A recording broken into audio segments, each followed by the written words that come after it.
Yo. I'm here today at the home of Mr. and Mrs. Malone at 6929 Park Brook Lane in Trussville, Alabama. 35173. Their all-state claim number is 0820282309. And so today we're going to be doing a repair attempt. This claim is for wind and hail, so we're going to be doing a repair attempt on this wind damaged shingle. You can see the crease right across the top, and obviously I've marked it on the bottom. The reason these arrows are here, these arrows are to show what shingle I'm going to have to manipulate. This was a mistake, so just ignore that one in the middle. That was just Mike being a big dummy. And then everything where this tail is just the shingles above it that I'm going to have to manipulate to remove this one. And so let's go ahead and get started. Today I will be using an industry standard roof snake to be breaking the seals, to insert the new fasteners, to do everything for this repair attempt. And as you can see it just from my chalk, but the granular loss that is coming off of these is just kind of surreal as we get into it. Now, because of the steepness of this roof, I am going to have to move around a little bit to properly remove this wind damaged shingle.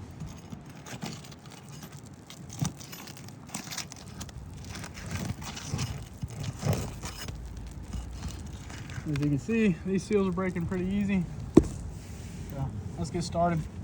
What we're not gonna do is I'm not gonna lift these up too high. I'm gonna lift them up just enough to remove these fasteners.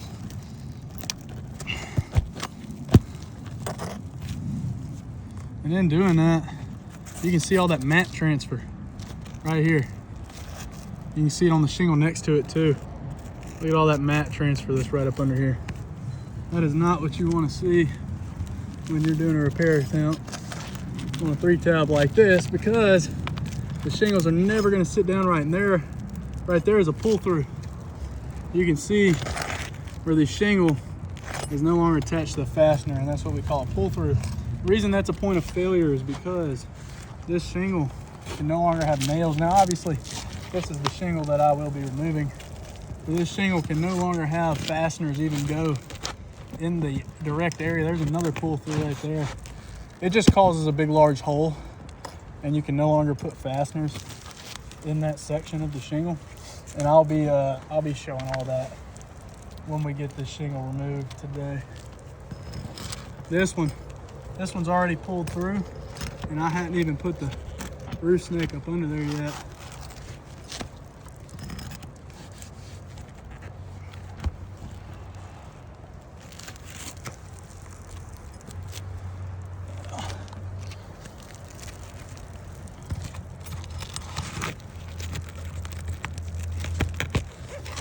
There's another pull through, causes a large hole, and this shingle's staying, so that pull through, I'm no longer gonna be able to put a fastener in there. And look, there's another spot.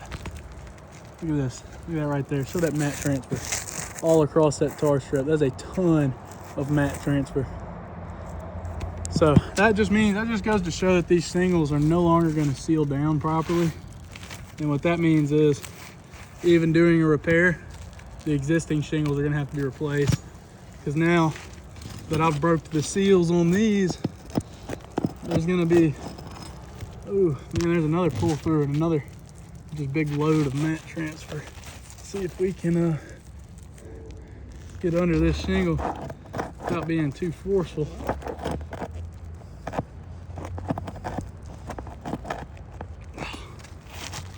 Dang it.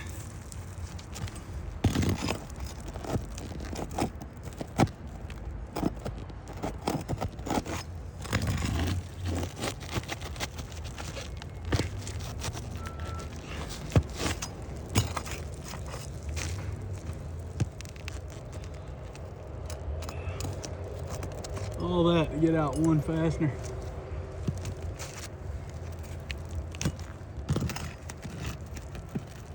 There's mat transfer all up and down all of these. There's another pull through right there.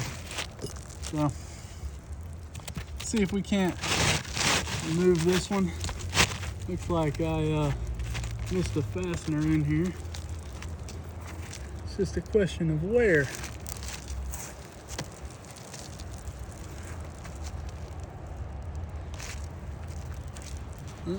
Right there. Now forgive me for the length of this video. This is a very steep roof. I am just trying to do this as safely as possible. So if you look at this shingle that we've just removed, the mat transfer spans the entire length of this shingle. And you can see in the video that I'm not using excessive force. And look at these nail pull throughs. Look at the size of that hole right there. I'm gonna start highlighting these for you too with chalk, but that's a pull through. That's a large pull through. That right there is a large pull through. That's a large pull through. And that one right there is a large pull through. Along with mat transfer running, spanning the entire length of this removed shingle. So that right there is enough to call this repair attempt a failed attempt, just because that mat transfer is on all of these. I mean, look at the shingles above it. Look at all the mat transfer right there. You can see when I wiped my finger, look at the matting flaking off of this thing. I mean, look at that. It spans this one too. I mean, that is just ridiculous. So, but we're gonna keep going for the sake of this video today. But I do want you guys to go ahead and notate that this repair attempt has already failed. And today, I'll be going back with an Owens Corning. This is Owens Corning Supreme 3-tab shingle. And it is the driftwood color. Not that that's really all that important, but just for my documentation, that's what I'm using. So, man, this thing's steep. So you will have to forgive me, as it is gonna take a little bit of time for me to get these fasteners in here the correct way. So just bear with me here. As I'll put these in here one at a time.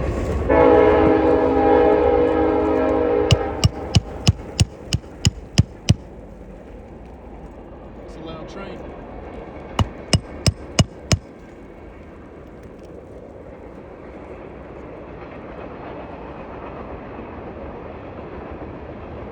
So you'll see me use the roof snake 2 different ways today.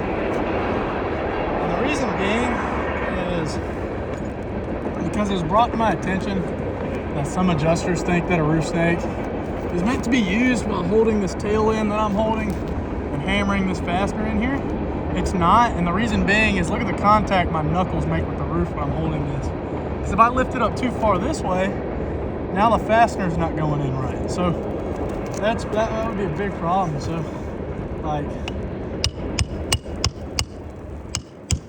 me doing that is just not putting the fastener in the right way. It's not completely vertical up and down. It's more coming in back at this angle and shooting. As opposed to being like this, it's shooting down like this. So now I'm going to do it the proper way, the technique. And when you do it this way, there is a major flaw to the roof snake. And that would be that it causes unnecessarily hail-like impact because you have to hold it down like this. And when you do that, look at that hail impact right there. And let me see the phone here. So right there,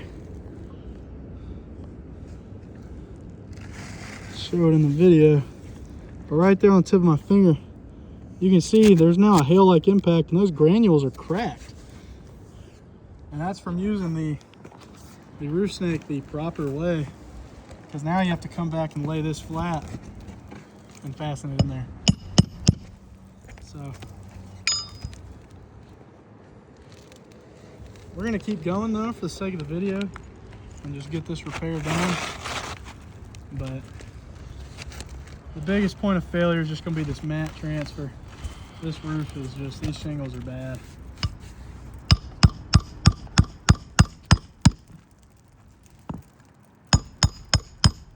There's another hail-like impact right here.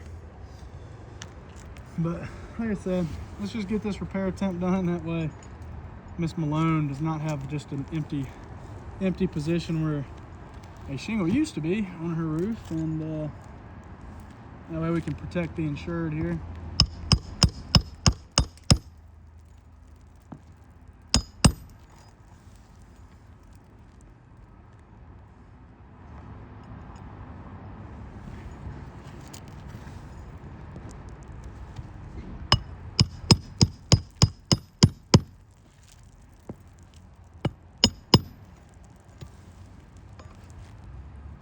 And again, man, it's every single exposure piece that I'm lifting up on these 3 tabs, man. There's mat transfer on every, look at that. On every single one of them, there's mat transfer. I mean, that is just ridiculous. I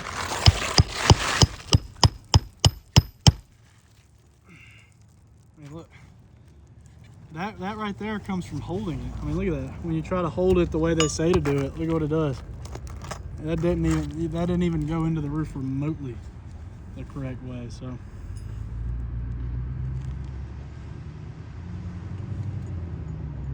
now, because of that tear through, I'm gonna have to find a totally different area to put this fastener in. I'm gonna have to put it in right here.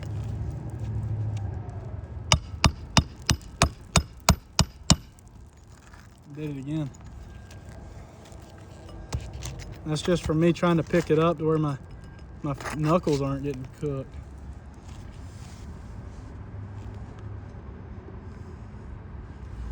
Let's see here. Let me try this one more time. Do it the right way. Look at that. That way it goes in there perfect. So let's put one more fastener in there just so she has 8. But due to that mat transfer, this roof's not repairable. It'll never seal down the way it should. And that's really all there is to it. Along with it causing some, dang, there's another one. Just didn't go in right. Along with it causing some unnecessary hail-like impacts. Either I'm using the weakest fasteners known to mankind, or Miss Malone has just got the hardest piece of wood up under here that's ever been notated on a roof. It's the only thing I can really say. Did you give me defective fasteners up here?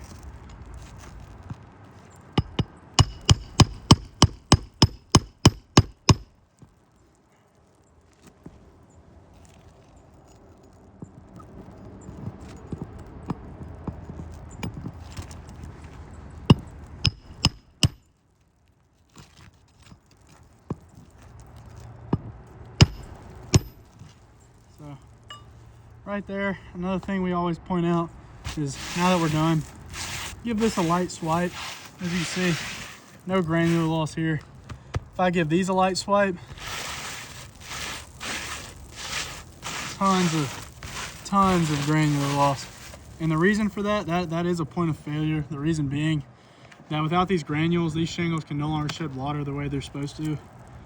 And that's just a huge leak that's going to be just waiting to happen. But that is a common misconception, that these shingles, granular loss is not a point of failure, but it is. There's also the formation of a crease right up here, especially when you look at this side. There's the formation of a brand new crease right there, formation of a crease on this corner. So because of all that, and especially because of the mat transfer and the pull-throughs, I'm going to call this ATR a fail. And I'm going to ask if you please review that. Thank you. Have a blessed day.